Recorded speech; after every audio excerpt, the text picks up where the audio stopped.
নমস্কার, টিভি9 বাংলা ডিজিটালে আপনাদেরকে স্বাগত। আমি কৌস্তব রয়েছি আপনাদের সঙ্গে।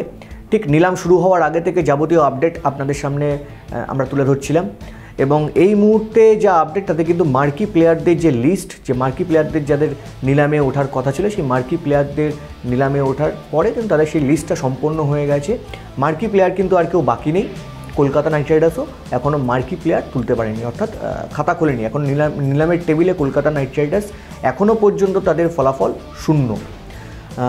কেকেআর অবশ্যই টার্গেট করেছিল শ্রেয়াস আয়ারকে, কেকেআর টার্গেট করেছিল কেএল রাহুলকে, কেকেআর ভেবেছিল মিচেল স্টার্কের মতো ক্রিকেটারকে তারা হয়তো নিলামের টেবিল থেকে তুলে আনবে, কিন্তু কেকেআর সামহাও কোনো একটা ইকুয়েশনে তারা এগোচ্ছে যে তারা এই মার্কি ক্রিকেটারদের যে লিস্ট ছিল শেষ পর্যন্ত তারা কোনো মার্কি ক্রিকেটারকে তারা এখান থেকে তুলতে পারেনি।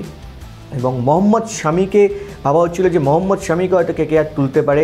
হর্ষিত রানার মতো পেস বোলার অলরেডি কেকেআর টিমে রয়েছে, ফলে হর্ষিত রানার সঙ্গে হয়তো মোহাম্মদ শামি যুগলবন্দি হতে পারে, এটা অনেকে ভাবছিলেন।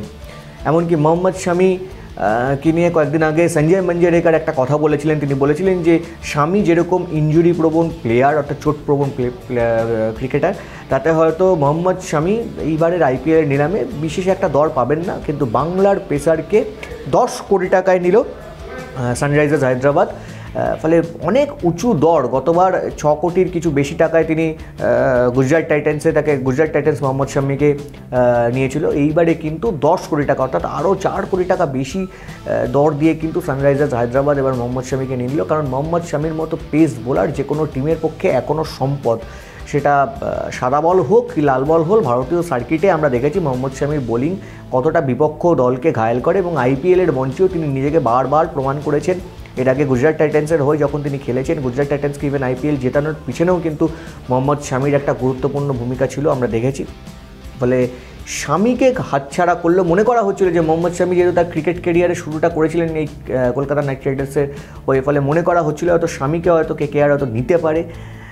কিন্তু শেষ পর্যন্ত কেকেআর মোহাম্মদ শামিকে নিল না এবং মোহাম্মদ শামিকে 10 কোটি টাকায় সানরাইজার্স হায়দ্রাবাদ নেওয়াতে কিন্তু সানরাইজার্স হায়দ্রাবাদ একজন ভালো, তাদের বোলিং যে লাইন আপটা, সেই বোলিং লাইন আপটা একটা শক্তিশালী জায়গায় তারা পৌঁছে গেল। কারণ শামির মতো পেস বোলার যে কোনো দলে থাকা মানে সেই দলের বোলিং লাইন আপটা অনেক শক্তিশালী হওয়া।